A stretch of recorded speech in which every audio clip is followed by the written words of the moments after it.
ironically, I had to run and go pee real quick, so before we got started. Well, thank you for the quick advert there. Uh, right, what we're here for is to have a chat about your new film, A Ghost Waits, which I watched the other week, and watched it several times actually, because it's brilliant, I think. Well, thank you. Yes. Thank you very much. Yeah, no, it was very much my pleasure. Sorry, time delays and things. I keep talking over you. Anywho, so let's start. We're part way through a global pandemic. Hopefully, start to see the light at the end now. I've had both my shots, so I'm ready to go out licking bus stops again. It feels like the waning days. Yeah. Yeah. Fingers crossed, we're getting there. Feels like normalcy starting to return. Yeah. Hopefully. How's it been for you, the lockdown? Have you got any writing done? Learnt any new skills? Everybody's out making soda dough and whatever. Or have you just been scratching at the door waiting to get out? I mean, it's been a deeply strange experience. The film had its world premiere at Fright Fest Glasgow on March 6th, I believe, and then I took a trip down to London for a week. So, and it was starting to take shape. People were starting to stay home. So I have and it was my first trip. So I have a very strange impression of London, which is that it's a quiet town with no crowds. Yeah. I lived there for years. It is like that. Got back to the States. Everything shut down.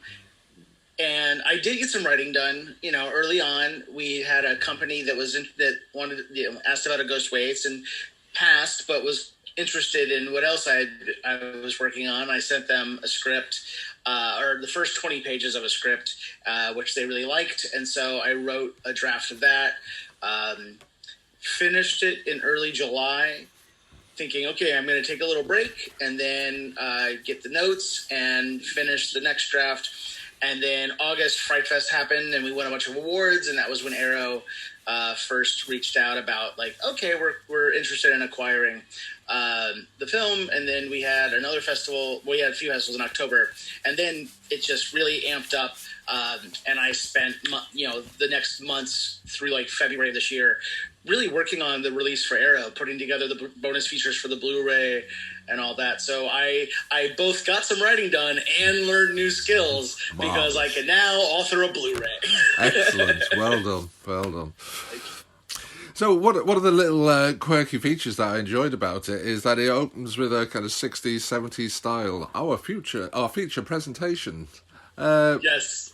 What was the idea behind that? Was it just whimsy, or is it going to be a kind of a trademark for it going forward? No, it was literally a placeholder. I thought, well, if we have the good fortune to be acquired, they'll put a title card.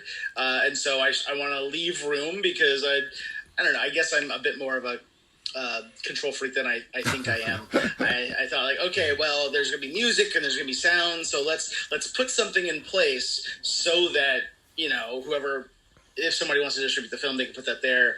And then McLeod had the idea to kind of play with it and do some reversals so that it plays out a little funnier than it would have. And the music, he had the idea to have it kind of break apart when the scream happens, and I think it just kind of became a very like charming opening that people really liked. So it just stayed. Well, yeah. It doesn't do Quentin Tarantino any harm, so right. I think he's quite fond of those. It's public domain. I'm Oh, going to sure, point that yeah. out. It's available to everybody. Yeah, but that kind of feel like we're going back a bit now, and when going to the cinema was still a big deal. Hopefully, we'll be again soon. I think we may get a bit of that feeling back again. Fingers crossed. Right. It's really nice. I've been to the movies a few times, and the first trip, I mean, it's just it was going back to my home. You know, it was getting back into a theater. I decided to go my first trip back. I said I'm going to go see something I don't really care about, just because I want to be able to be okay leaving if I don't feel safe, but also I'm going to be so overwhelmed with just sitting in an auditorium and all the experience of it that I might not focus entirely on the movie. So I went and saw Tenet. Oh, right. Funnily enough, I went and saw Tenet as well. Middle of last year. It was one of those things. It was one of the few things that were available that was new. And while sometimes it is nice to go in and see, like I went and saw 2001. They had a 50th anniversary screening last year. 2 years ago. I keep forgetting about last year. That seems to have just disappeared. But yeah, it is nice to go back and see something you've only ever seen on the television on the big screen. So, yeah. You know, but after a while, when it's not even particularly special films, it's just like placeholders. I will put this in until the new James Bond arrives or the new Marvel arrives or whatever. But hey ho, fingers crossed it's all going to start working swimmingly again soon. Now then, Ghost Waits. Not to step on, I'm really sorry, not to step on your toes, but I just noticed we're not recording. Should we be, or... Well, I'm recording the sound, but I can't record the video. Okay. Whether it's because I'm using an iPad rather than a laptop, I don't know. But okay. Yeah. I mean, I can record it if you want me to and send it to you. Oh well, if you don't mind, that'd be great. Yeah. You'll have to give me permission to record, but please, you have my permission. If only Zoom worked that way. Well, but it's fine. Also, like if you know you're recording audio and you're gonna it's a print interview, that's fine too. Yeah. Right. Okay. Right. So yes. Ghost Waits has already started picking up some awards. Yeah. So, yeah. It's pretty fun. Ah, right. Yes. There they are, sitting up behind you. So, obviously, you can write a film that people enjoy and also juries enjoy. So, how long do you think before the Academy start knocking at the door? I have no idea. Yeah. I mean, this has all been pretty overwhelming. Yeah. I don't even think about that stuff, honestly. Before this, my feeling on awards for art is that it's silly to think that we can objectively award art, that there's an objective best. But I always kind of felt like, well, the Oscars and awards for art kind of like it helps with the conversation. Yeah. And now I can tell you that like we have distribution because of this. Like not Mike Hewitt, who is the former head of marketing and publicity for Arrow, was in the room at Fright Fest Glasgow and saw the response, and I think they were kind of curious about like, well, let's see, this might be the only room this happens in, so they were curious to see what would happen when it played again, and then to have an equally wonderful response at the Fright Fest event in August, and then to have the awards happen. But that's not stuff I think about. I have to get out of my own way just to get words on the page. So right. So, from your first sketches and notes and things to the finished film, how much have you had to change from, the first initial idea to what we actually saw on the screen? Or is that it? No, a fair amount. There was a different ending originally. I was thinking about the idea that ghosts are here because of unfinished business. Right. Which is generally the case in ghost stories. Yeah. And so the original ending of the movie was that Muriel has this unfinished business and Jack helps her resolve it because that's what Jack does, is he helps people. And then Muriel is able to leave because that's what people do. They leave Jack. Right. And I don't even think I ever scripted that. I had the idea written up, but like I was telling a friend about it, and we very quickly were just like, that you can't do that. Like that ending is not. It's not what I want in a film, but it's also like it's not that it doesn't work, but it doesn't do what I would want the film to do. Mm-hmm. So then I kind of I sat down with Matt Taylor and talked about the story as I saw it, and he kind of helped me find the ending as it is now. And then, but also, it always began with the shot that starts the movie of the family leaving, and then we see Muriel. Yeah. But then originally it cut to a 5.5 minute scene of Jack and his girlfriend picking up. Right. Which was the reason he had to stay at the house and couldn't go home. Right. And there was that. There was a scene in the middle where when Jack or at the dining room table talk. Originally, we cut away to a dinner party where Susan, the friend who calls and asks him for help, and then denies him help, but says, "If you ever need anything, let me know." Yeah.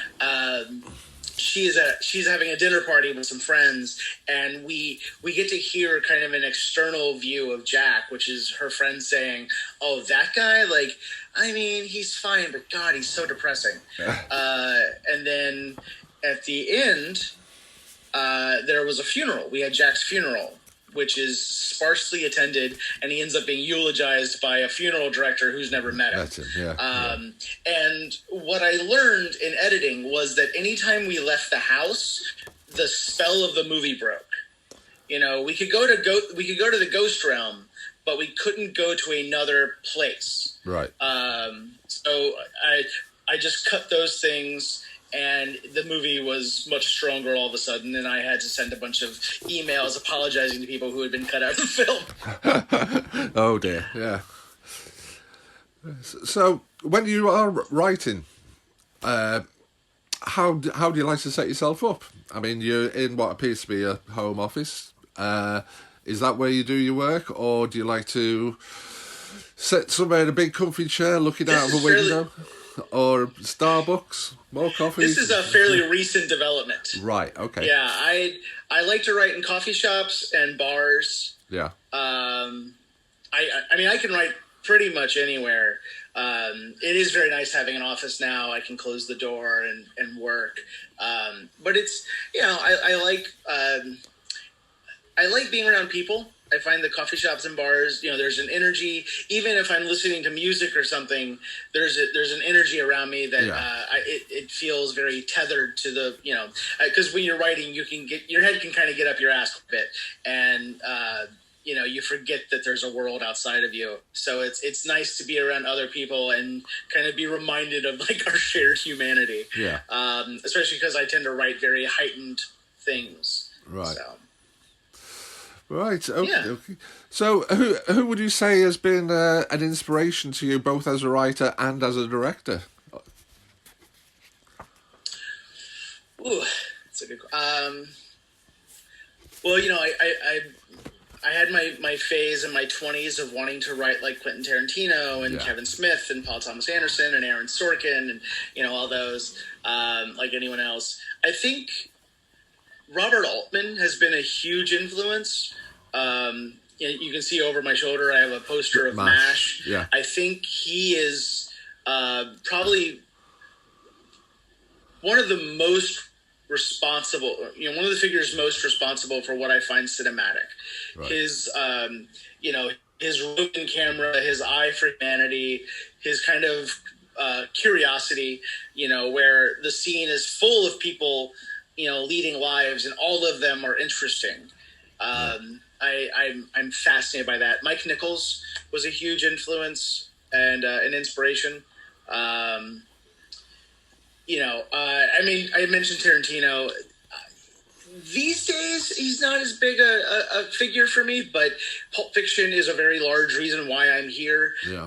I grew up loving movies, but then seeing Pulp Fiction in the theater when I was a teenager was kind of what opened my mind up to like, oh, this form is much more elastic than I thought. Yeah. I really hadn't experienced nonlinear storytelling. So watching Pulp Fiction made me curious to check out the French New Wave. And I remember watching The 400 Blows and just thinking like, oh, this is a movie. And it was so different. I grew up watching, I grew up in the 80s and 90s. I grew up watching a lot of studio fare because I also grew up in a place without an art house cinema or anything like that. Yeah. So, it was very much at the mercy of video stores. And, they wanted to stock movies that would rent. So they were stocking Spielberg and Zemeckis and, everything.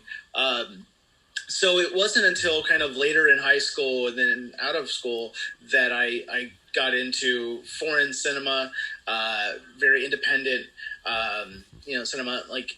So Tarantino was a huge inspiration early on, not so much now. Now I feel like,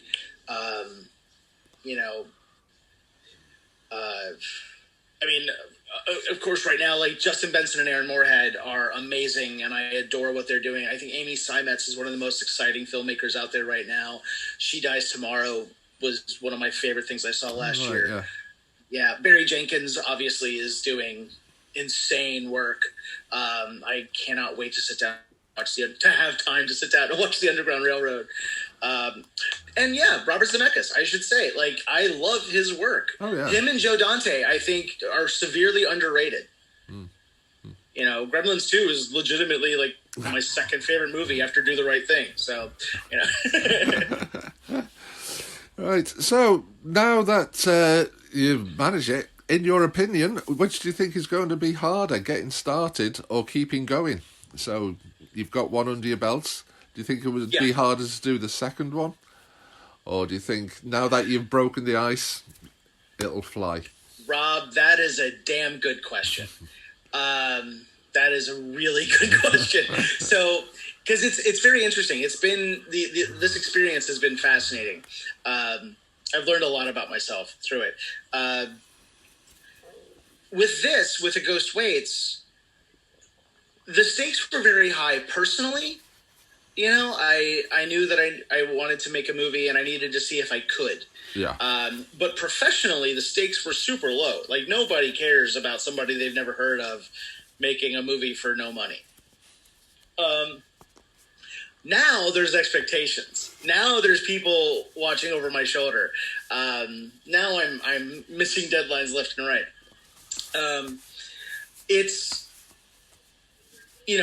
We worked so hard. Some friends and I had been working to make another movie. That didn't happen. McLeod and I spent a year trying to make another movie. That didn't happen. But that led us to the investor, M.F. Thomas, who provided the initial investment for Ghost Waits, and is why we got to make it. It's going to be easier to make the second one in that regard because we've demonstrated that we can do this. We've won some awards. People are interested in working with us. I actually have a call later today about an option that we were sent for one of the other scripts that I wrote, and I'm trying to finish the next draft of a time travel movie that I think will be the next thing.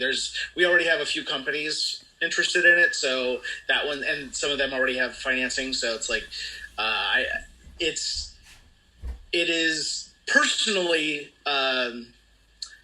less. The stakes personally are far smaller because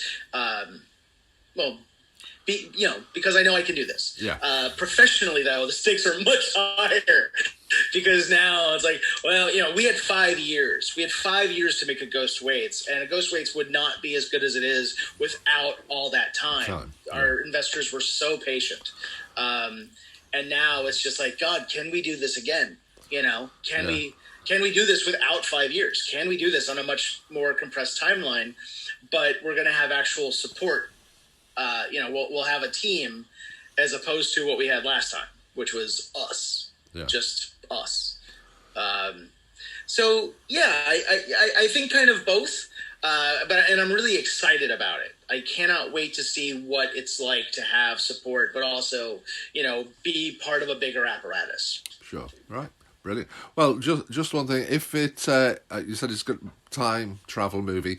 If it's a time loop movie like Groundhog Day, Jilly, my boss, she has a mad thing about Groundhog Day type films, and she's trying to compile a list of every film that uses that and comparing and contrasting. So if it's a time loop film, you'll get a free mention on that straight away. there's a time loop component to it. Ah, right. Okay. Well, in that case, we will be looking forward to seeing it. I have a video that I have to send Julie then, because there's a YouTuber that I really like did a video essay about time loop movies. It's really good, so I have to send that to her. Oh, right. Okie doke. Right. So we all know now remakes, reboots, reimaginings all over the place. You can remake any film. Which would you like to do?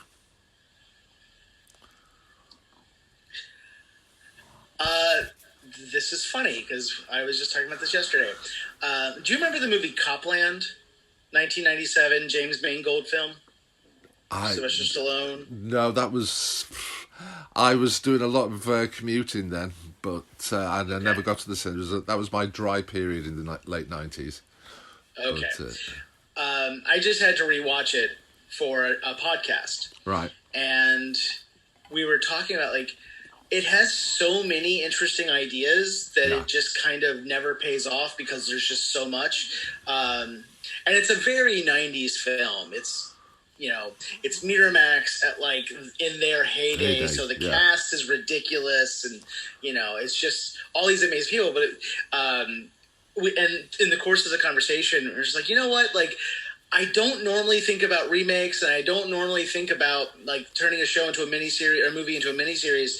But Copland is kind of begging for a limited series, 10 episodes to kind of explore all the shit that they bring up. So I think that's my answer. I would kind of like to make a show of Copland. Right. Yeah. I mean, I have heard of it. I just never got around to seeing it. I also want to reboot The Love Boat, which is a very random thing that I've had in the back of my head for a long time. So I should probably mention that too. I really want to remake The Love Boat. I've got a question somewhere about Guilty Secrets, but we'll worry about that when it comes. So on a similar theme, right, without worrying about the subject, your approach to write a script for somebody. Who would you most like to write a script for? And then, who would you most like to direct in a film? It might be the same person. It might be two different people. I don't know. I mean, if I can choose a dead person, God, I wish I could have worked with Philip Seymour Hoffman. Oh, yeah. I think he was amazing. Living, I would love to write for and direct Cate Blanchett and Kristen Stewart. Aya Cash. I love her. I think she's a really dynamic young actress. I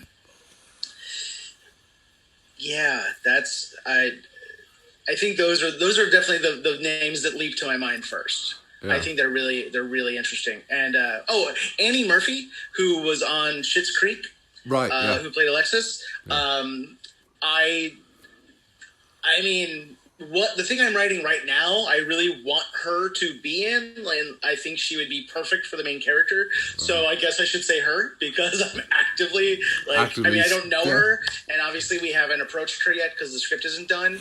But that's a distinct hope. So those four women, I would leap at the opportunity to write and direct with them. So I mean, you often hear of scripts that were written with so-and-so in mind. Do you actually work like that? Do you think, this would be ideal for so-and-so? We'll never get them, but just imagine, is that how you work with it?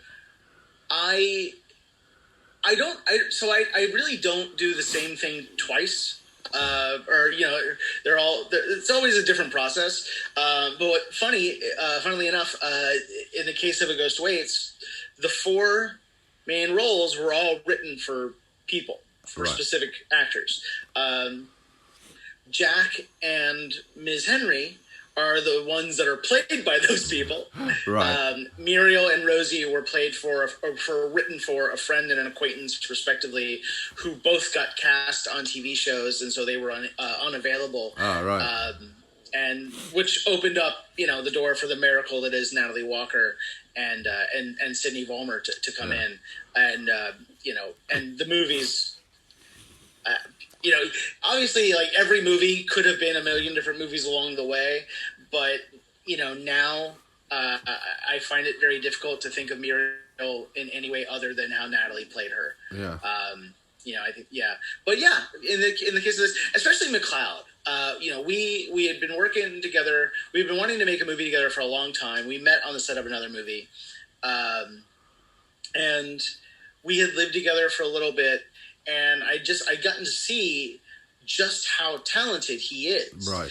And there was 1 week where we were working on his acting reel, and so we're watching all this stuff that he'd been in, and he was cast to play crazy people very often, people who were either losing their mind or had lost their mind. And I said, I get it, because you're such a talented actor and that's very hard to do.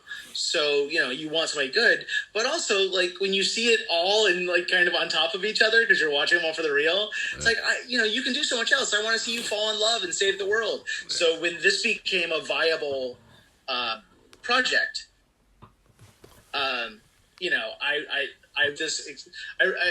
Jack was always going to be played by McLeod, to the point that, like, if McLeod had said, I don't find this interesting, the movie wouldn't exist. Right. So, yeah. Okie dokie. Right, I've asked this before, but it might be different coming from a writer-director. Ad-lib or stick to the script? Which do you prefer? Or which do you think works? I suppose it depends on who you're working with, but... Yeah. Which would you rather kick off with going on the script?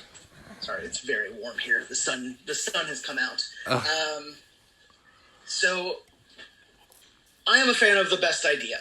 Mm-hmm. Whatever the best idea is, we go with that. McLeod and Natalie are both really brilliant people. Natalie's also a writer.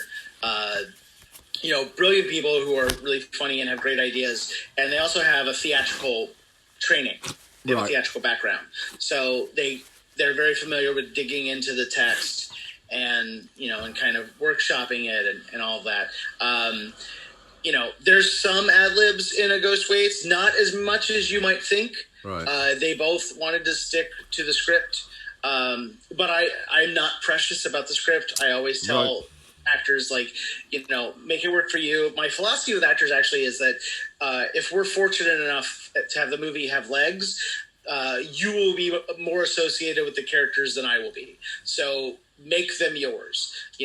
Make sure that what they're saying makes sense to you. If you need to change the verbiage, so that it's more natural. With Muriel, the way that Muriel was written to speak, is very specific. And fortunately, Natalie really loved that and loved the challenge of speaking in a much more heightened way. Right. But yeah, I work very hard on the script, but that doesn't mean that you need to say every single word the way that it is. The important thing is the point. So as long as we're getting the point of the scene and the point of the character across, make it work for you. That's my general feeling. Oh, brilliant. Yeah. Yeah. Right. We did touch on this. I just found the card now. What are your guilty secret films when nobody's watching? You just want to kick back and relax. What do you put on? I mean, one of mine is Strictly Ballroom. I love that film. Baz Luhrmann, the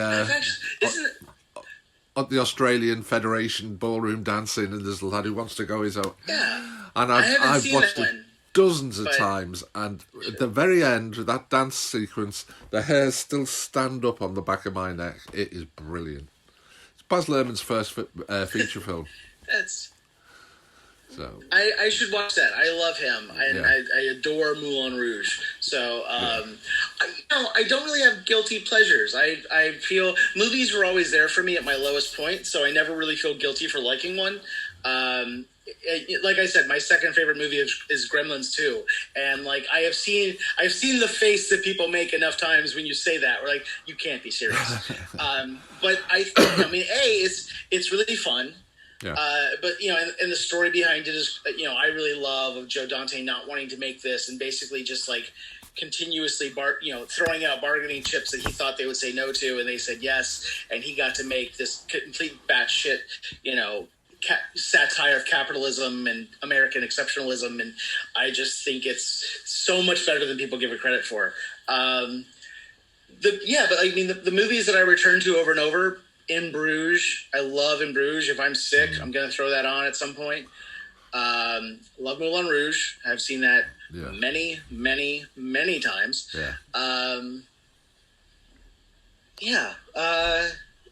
Like Unexpected. That's what I'm trying to think of, because I think if I say like, oh, I love Do the Right Thing, that's not really a surprise.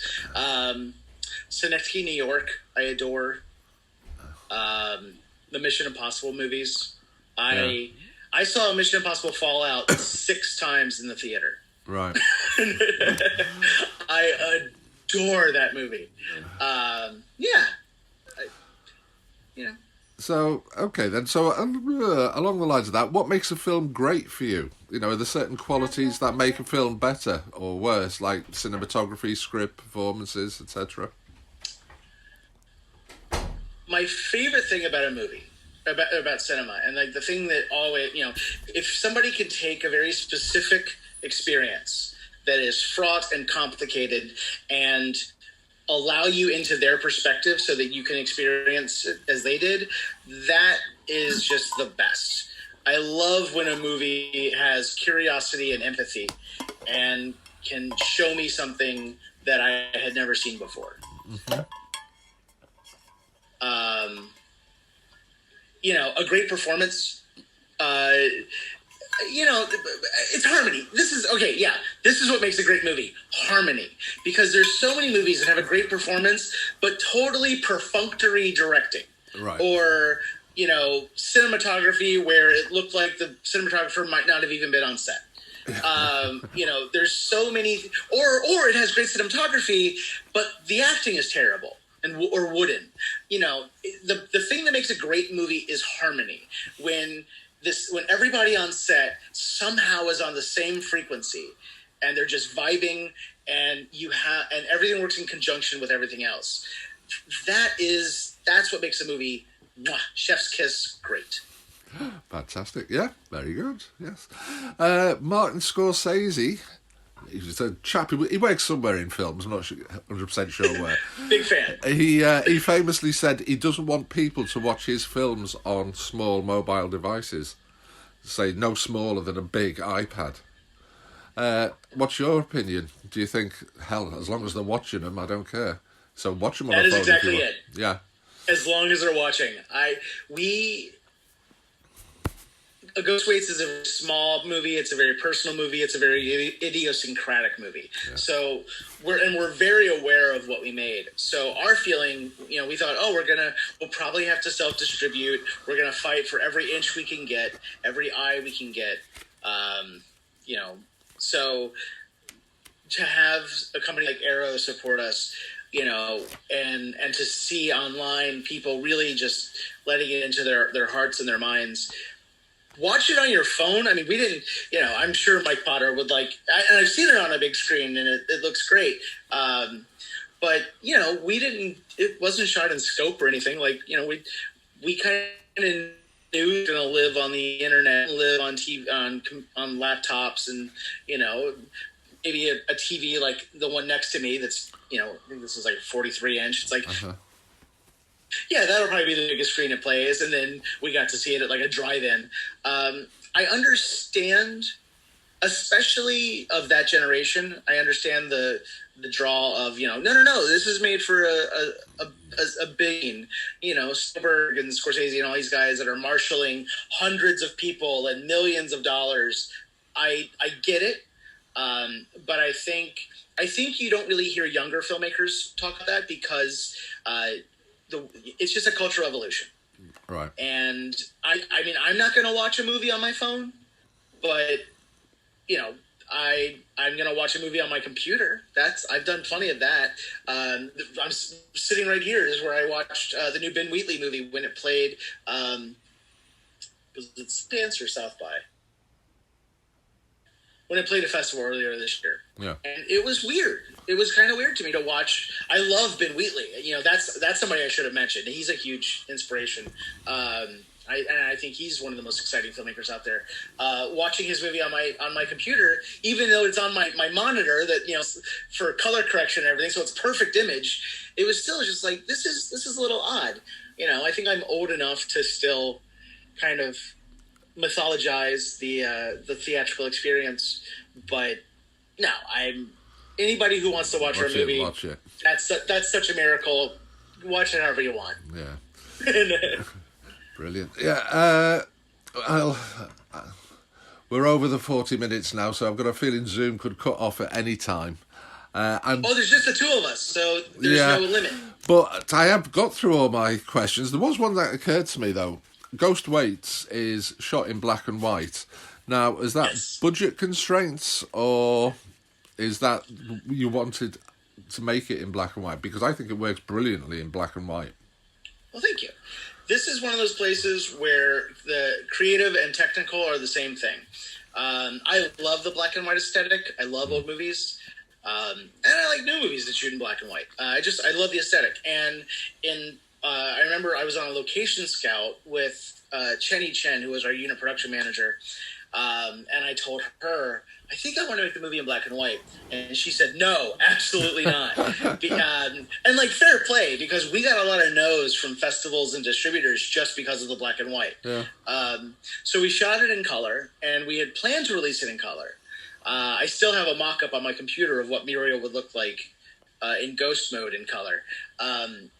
So principal photography was over 12 days in August 2016. Mike Potter shot that.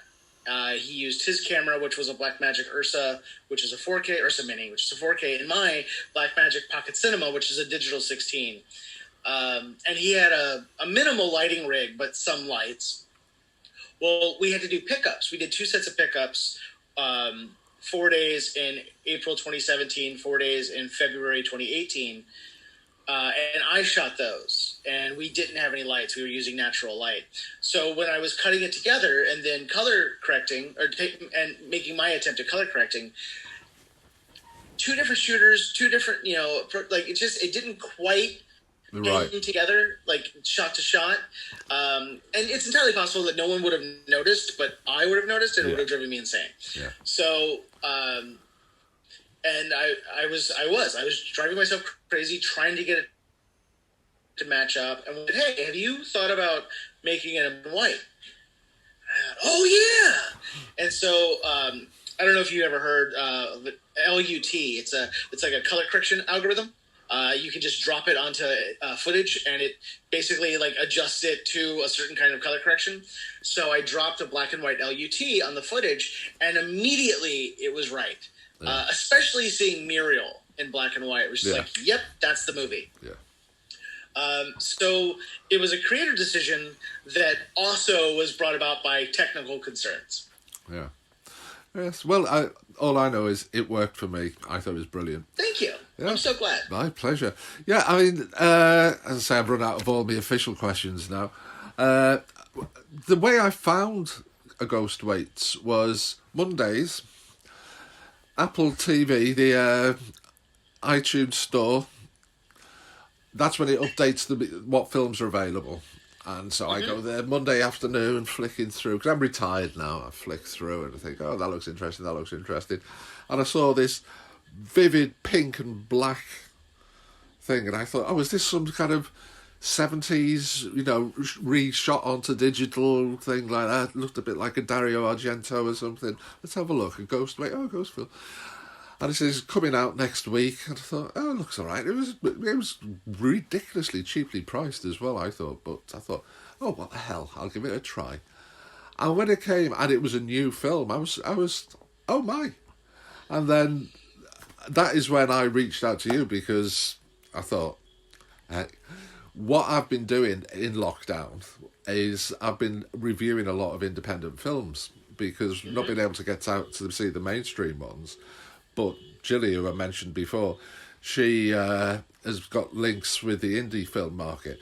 And I thought, how come we didn't get this guy? Why wasn't it sent to us? So I thought, I will just get in touch with him, and hopefully, when he starts making more films, he can send them our way for reviewing. I love that story. I'm so glad, and I'm so glad that you did reach out. This has been. I read your review. I really enjoyed it. I love that it wasn't just about the movie, but about your experience. Right. You know, it meant a lot. And yeah, of course, anything else that we make, I'm going to let you know about. I'm producing a short film next month. Yeah. So you'll see some stuff about, you know, because we have a Kickstarter going up tomorrow. We have a budget. We're looking for a stretch budget so that we can actually, afford to pay people what they're worth instead of bargain basement prices. But as soon as, like I said, we've got some interest in some other projects, and we're optimistic about our chances with those. So I look forward to updating you about this stuff. Well, you've got my email address. Yeah. Keep in touch. So, Adam Stovall, writer, director of A Ghost Waits, thank you for your time. It's been most enjoyable chatting with you. Really enjoyed your film. I'm recommended anybody who hears this go out and find it and watch it. And I'm looking forward to whatever you make next. Thank you very much. Especially, movies of this size live and die by word of mouth. So It really means the world to us that that not only did you like it, but that you've been a real advocate for the film. And it's really lovely. Thank you so much. Well, it's been my pleasure. Okay. Take care now. Nice meeting you. And you, sir. Take care. Right. Bye now. Have a good day. And yourself. Bye.